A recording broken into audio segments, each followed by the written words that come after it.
အခု Rocky 3 ဇာတ်ကားက Rocky 2 မှာဆုံးသက်သွားတဲ့ Rocky နဲ့ Apollo Creed တို့ချတဲ့နောက်ဆုံး15ချီမြောက်ကနေစတင်ထားပါတယ်။အဲ့ဒီပွဲမှာ Rocky က Apollo Creed ကိုအနိုင်ယူပြီးကမ္ဘာ့ Heavyweight Champion အသစ်ဖြစ်လာခဲ့ပါတယ်။ကမ္ဘာ့ Heavyweight Champion ဖြစ်လာပြီးတဲ့နောက်9နှစ်အတွင်းမှာဘာတွေဖြစ်ခဲ့သလဲဆိုတာကိုပြသထားပါတယ်။ Rocky ကကမ္ဘာ့ Heavyweight Champion ဆိုတဲ့ခေါင်းစဉ်ကိုအောင်မြင်စွာကာကွယ်နိုင်ခဲ့တဲ့ပွဲအရေအတွက်က10ပွဲအထိတောင်ရှိလာပါတယ်။အဲ့ဒီလိုနိုင်ပွဲတွေဇက်တိုက်ရလာတာနဲ့အမျှ Rocky ရဲ့နာမည်ကြီးမှုဂုဏ်သတင်းကျော်စောမှုတွေကအရန်ကိုမြင့်တက်လာပါတယ်။မဂဇင်းတွေရဲ့အဖုံးတွေ TV show တွေမှာဧည့်သည်အဖြစ်တရုပ်ဆောင်ထားရတာတွေရှိလာပါတယ်။ထုတ်ကုန်တွေဝန်ဆောင်မှုတွေကိုကြော်ညာပေးတဲ့ model အဆင့်ထိတောင်ဖြစ်လာပါတယ်။အဲ့ဒီချိန်တပိုင်းတစ်ထဲမှာပဲ James Clubber Lang လို့ခေါ်တဲ့လက်ဝှေ့သမားအသစ်တစ်ယောက်ကအဆင့်တွေကိုလျင်မြန်စွာတက်လာပြီး Rocky ရဲ့ Champion ကိုစိန်ခေါ်နိုင်မဲ့နံပါတ်1ပြိုင်ဘက်ဖြစ်လာခဲ့ပါတယ်။ Rocky က Thunder Lips လို့ခေါ်တဲ့ Wrestling Champion နဲ့ပရိသတ်ပွဲတစ်ပွဲထိုးဖို့သဘောတူထားပါတယ်။ Rocky ကဒီပွဲကိုပရိသတ်ပွဲလို့သဘောထားတာကြောင့်ပျော်ပျော်ပါးပါးပဲထိုးမယ်လို့စဉ်းစားထားပေမဲ့ Thunder Lips ကတော့အလွန်အလေးထားပြီးအပြင်းထန်တိုက်ခိုက်ပါတယ်။ Rocky ကိုခန္ဓာကိုယ်နဲ့ကင်ပေါက်သူ့ရဲ့ signature move တွေကိုအသုံးပြုပြီးနောက်ဆုံးမှာ Rocky ကိုလက်ဝှေ့ခွင်းအပြင်ကိုကင်ပေါက်လိုက်ပါတယ်။ Thunder Lips ကဒေါသထွက်နေသလိုဖြစ်ပြီးပေါ်လီကိုထိုးကအကဲဖြတ်တိုင်းလူကြီးတွေကိုပါကင်ပေါက်နေသဖြင့်ကွင်းထဲမှာရေးပေါ်အခြေအနေဖြစ်ပွားလာရပါတယ်။ Rocky ကကွင်းထဲကိုပြန်ဝင်လာပြီးထိုးနဗန်းသမားကိုစော်ကားစကားတွေပြောကပြန်လဲတိုက်ခိုက်ပါတယ်။တကိုယ်လုံးကိုလက်သီးနဲ့အာရပါရထိုးပြီး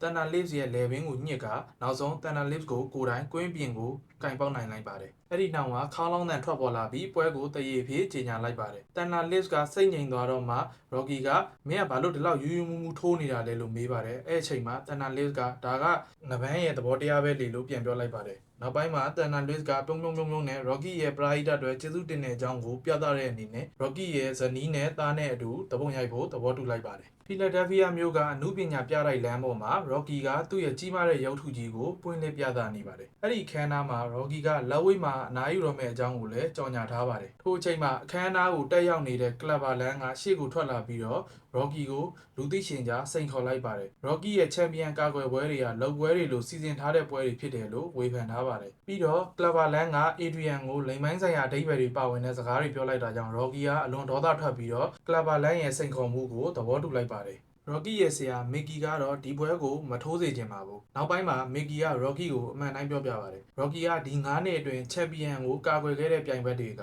လက်ဝှေ့ကောင်းသမားတွေဖြစ်ပေမဲ့ Mickey ကိုယ်တိုင်ရွေးချယ်ထားတဲ့သူတွေဖြစ်ပါတယ်။ Clubber Lang လို့အနိုင်ပွဲကိုစာလောင်နေတဲ့တကယ်ရရဆက်ဆက်ထိုးတဲ့ကောင်မဟုတ်ဘူးလို့ပြောပါတယ်။ Clubber Lang ကပွဲကိုစာလောင်နေတဲ့ဖြက်စီးတဲ့ဆက်တလုံးလို့ဖြစ်ပြီးတော့ Rocky ကသူ့ကိုနိုင်ရမယ့်အခွင့်အရေးမရှိဘူးလို့လည်းပြောပါတယ်။ဆက်လက်ပြီးတော့ Mickey က Rocky မှာလွန်ခဲ့တဲ့9နှစ်ကလို့စိတ်အားထက်သန်မှုမျိုးမရှိတော့ဘူးလို့ပြောလိုက်ပါတယ်။ဒါပေမဲ့လည်း Rocky ကတော့ဒီနောက်ဆုံးပွဲအတွက်ဂျင်မာနေရင်လေ့ကျင့်မယ်လို့ကတိပေးပြီး Mickey ကိုတင်ပေးဖို့နောက်ဆုံးမှာသဘောတူအောင်ဆွဲဆောင်နိုင်ခဲ့ပါတယ်။ Rocky ရဲ့လေ့ကျင့်ရေးစခန်းကတော့ Las Vegas တိုင်းအပျော်ပါးများပြီးပရိသတ်တွေကတောင် Rocky လေ့ကျင့်နေတာကိုဝင်ကြည့်ခွင့်ရတဲ့အခြေအနေဖြစ်ပါတယ်။ Rocky ကတော့ဒီစိန်ခေါ်မှုကိုအလေးနက်မထားပါဘူး။တခြားတစ်ဖက်မှာတော့ Clubber ကအိုဟောင်းနေတဲ့အဆောက်အုံထဲမှာတယောက်တည်းအပြင်းအထန်လေ့ကျင့်ခန်းတွေလုပ်နေပြီးသူ့ရဲ့အာရုံစူးစိုက်မှုကတိကဝတ်ကိုထင်ရှားစွာပြသထားပါတယ်။ပွဲမတိုင်ခင်ကွင်းထဲမှာနှစ်ယောက်ထိပ်တိုက်တွေ့ရမှာ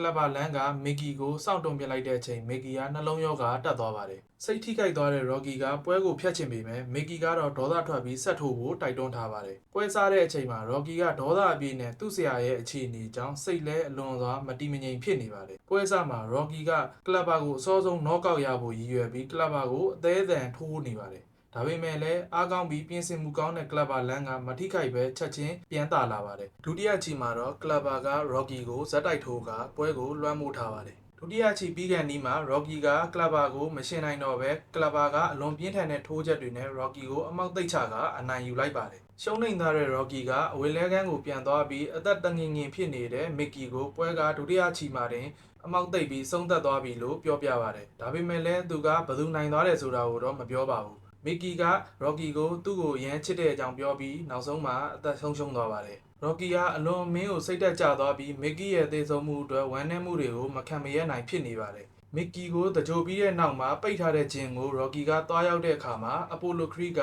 Rocky နဲ့တွေ့ဆုံပြီးတော့ Rocky ကိုလေ့ကျင့်ပေးမယ်လို့ပြန်ပြီးကမ်းလှမ်းလာပါတယ်။ Apollo က Rocky ကို Rocky ရဲ့အရင်တုန်းကလက်ဝှေ့ကိုအလွန်အမင်းထိုးကျင်တဲ့စိတ်ဖြစ်တဲ့ကြားမျက်လုံးတွေကိုပြန်လည်ရယူရမယ်လို့ပြောပါတယ်။အစကနေပြန်စပြီးသူ့ရဲ့တိုက်ခိုက်လိုတဲ့စိတ်ကိုပြန်လည်တိဆောက်ရမယ်လို့ Apollo ကအကြံပေးပါတယ်။ Apollo က Rocky ကိုသူတစ်ခါတုန်းကလေ့ကျင့်ခဲ့တဲ့ Los Angeles မှာရှိတဲ့ Turf Gym လို့ခေါ်တဲ့နေရာကိုခေါ်သွားပါတယ်။ စာပိုင်းမှာ Rocky က Mickey မရှိတော့တဲ့အတွက်လေ့ကျင့်မှုကိုခက်ခဲနေပြီးအားထုတ်မှုမရှိသလိုဖြစ်နေပါတယ်။အဲဒါကြောင့် Apollo ကစိတ်ပြတ်နေခဲ့ပါတယ်။ဒါပေမဲ့လည်း Adrian ရဲ့အားပေးမှုကြောင့် Mickey ရဲ့သေဆုံးမှုကိုလက်ခံလာနိုင်ပြီး Rocky ကလက်ဝှေ့ကိုအာရုံပြန်စိုက်လိုက်နိုင်ပါတယ်။ Apollo နဲ့သူ့ရဲ့မန်နေဂျာ Duke တို့က Rocky ရဲ့စီးကမ်းမဲ့တိုက်ခိုက်ပုံတွေကို Apollo ရဲ့တာမန်ထက်ကောင်းတဲ့လှုပ်ရှားမှုတွေ၊ကျွမ်းကျင်မှုတွေအမြန်နှုန်းတွေနဲ့ထည့်သွင်းသင်ကြားပေးမှဖြစ်ပြီးပိုပြီးပြည့်စုံတဲ့လက်ဝှေ့သမားတစ်ယောက်ဖြစ်အောင်ပြန်လည်တည်ဆောက်ပေးပါတယ်။လေ့ကျင့်ရင်းနဲ့ Apollo နဲ့ Rocky တို့ကအနီးကပ်တငယ်ချင်းတွေဖြစ်လာခဲ့ပါတယ်။လအတော်ကြာလေ့ကျင့်ပြီးတဲ့နောက်မှာကလဘာလန်နဲ့ပြန်လည်ထိုးသတ်မဲ့ပွဲကိုနယူးယောက်မြို့ရှိ Madison Square Garden မှာကျင်းပသွားမှာဖြစ်ပါတယ်။ Apollo က Rocky ကိုသူတို့ရဲ့ပထမဆုံးပွဲမှာထိုးခဲ့တဲ့ American အလံပုံစံဘောင်းမီကို Rocky ကိုပေးအပ်ခဲ့ပါတယ်။ Rocky နဲ့ Clubber Land တို့ပြန်တွေ့တဲ့အခါမှာ Rocky ကအရင်အလုပ်သမားဘဝတုန်းကလိုစလောင်းနေတဲ့ကြားမျက်လုံးတွေကိုပြန်ရလာပြီးယုံကြည်မှုအသစ်တွေနဲ့ရင်ဆိုင်လာနိုင်ပါတယ်။ပွဲအစမှာပဲ Rocky ကလူတိုင်းမမျှော်လင့်ထားတဲ့အဆင့်မြင့်ကျွမ်းကျင်မှုနဲ့စိတ်ဓာတ်ကိုပေါင်းပြီးထိုးသတ်ပါတယ်။ပထမအချီမှာပွဲကိုလုံးဝလွှမ်းမိုးထားနိုင်ပြီးအသေးရရှိထားတဲ့အမြန်နှုန်းတွေကိုပြသထားပါတယ်။ဒုတိယအချီမှာတော့ Clubber ကအသာစီးပြန်ရလာပေမဲ့ Rocky ကမတူတဲ့နည်းပြတွေအသုံးပြုလာပါတယ်။ Rocky က Clubber ရဲ့ထိုးချက်တွေကိုတမင်ခံပြီးစိတ်ပိုင်းဆိုင်ရာကိုတိုက်ခိုက်ပါတယ်။တစ်ချက် Clubber ထိုးတာတွေက Rocky ကိုလဲကျသွားပြီးမဲ့ Rocky ကအရေးအတွက်မပြည့်ခင်မှာပြန်ထလာနိုင်ပါတယ်။အဲ့ဒီနောက်မှာ Clubber ကိုမင်းထိုးတာဘာမှမဟုတ်ပါဘူးပျော့ပါတယ်ဆိုပြီးစိတ်ရှုပ်သွားအောင်လေတိုက်ပါတယ်။ Clubber ကအပုံမှန်အားဖြင့်ပွဲတော်တော်များများကိုအစပိုင်းမှာတင်အမောက်သိပ်ပြီးအနိုင်ယူတတ်တဲ့သူဖြစ်တာကြောင့်အခုလို Rocky ကိုအမောက်မသိပ်နိုင်သေးတာကြောင့်ပို့ပြီးတော့ဒေါသထွက်လာပါတယ်။အဲဒါကြောင့် Rocky ကိုအမောက်သိပ်ဖို့စူးစမ်းရင်းနဲ့တဖြည်းဖြည်းအားအင်လျော့နေလာပါတယ်။အဲ့ဒီနောက်မှာ Clubber ရဲ့ထိုးချက်အများစုကို Rocky ကလှုပ်ရှားမှုမြန်နဲ့ရှောင်နိုင်လာခဲ့ပါတယ်။ Rocky က Clubber ကိုစိတ်ဓာတ်ကြအောင်ခဏလေးတိုက်ပြီးစော်ကားပြောတဲ့အခါမှာဒေါသကြီးတဲ့ Clubber ကပိုပြီးအပြင်းထန်တိုက်ခိုက်လာတဲ့အချိန်မှာ Rocky ရဲ့လှည့်ကွက်ထဲကိုတဲ့ရီရှောက်ဝင်လာခဲ့ပါတယ်။အဲ့ဒီနောက်မှာတော့ Clubber ကအားရင်နေသွားပြီးအခြေအနေတွေပြောင်းလဲသွားခဲ့ပါတယ်။ Rocky ကအားနေသွားတဲ့ Clubber ကိုထိုးချက်တွေဇက်တိုက်ပြန်ပေးနိုင်ခဲ့ပါတယ်။ Clubber ရဲ့ထိုးချက်တွေကိုလည်းရှောင်ရှားနိုင်ခဲ့ပြီးတဲ့နောက်မှာ Rocky က Clubber ကိုအမောက်သိပ်နိုင်ခဲ့ပါတယ်။ Clubber ကိုအမောက်သိပ်နိုင်ပြီးတဲ့နောက်မှာ Rocky ကအနိုင်ရရှိတဲ့သူအဖြစ်ကြော်ညာခံရပြီးတဲ့နောက်ကမ္ဘာ့ Heavyweight Champion ဆုကိုပြန်လည်ရရှိခဲ့ပါတယ်။နောက်ပိုင်းမှာ Rocky နဲ့ Apollo က Mickey ရဲ့ gym ကိုပြန်သွားကြပါတယ်။ Apollo က Rocky ကိုလေ့ကျင့်ပေးခဲ့တာအလကားလုပ်ပေးတာမဟုတ်တဲ့အကြောင်းဈေးနှုန်းရှိတဲ့အကြောင်းပြောပြပါတယ်။အဲ့ဒီဈေးနှုန်းကတော့ Rocky နဲ့တတိယပွဲထိုးမယ်ဆိုတဲ့အကြောင်းပါ။ဒါပေမဲ့လည်းဒီဟာကတော့တငယ်ချင်းနှစ်ယောက်ကြားထိုးမယ်တည်တံ့ပွဲဖြစ်တယ်လို့လည်းဆိုပါတယ်။အဲဒါကြောင့် Rocky ကသဘောတူလိုက်ပြီးဇကားဟာ Rocky နဲ့ Apollo တို့နှစ်ယောက်အပြန်အလှန်ထိုးသက်နေတဲ့မြင်ကွင်းနဲ့ပဲအဆုံးသတ်သွားပါတယ်။ကြည့်ရှုပေးတဲ့အတွက်အားလုံးကိုကျေးဇူးတင်ပါတယ်။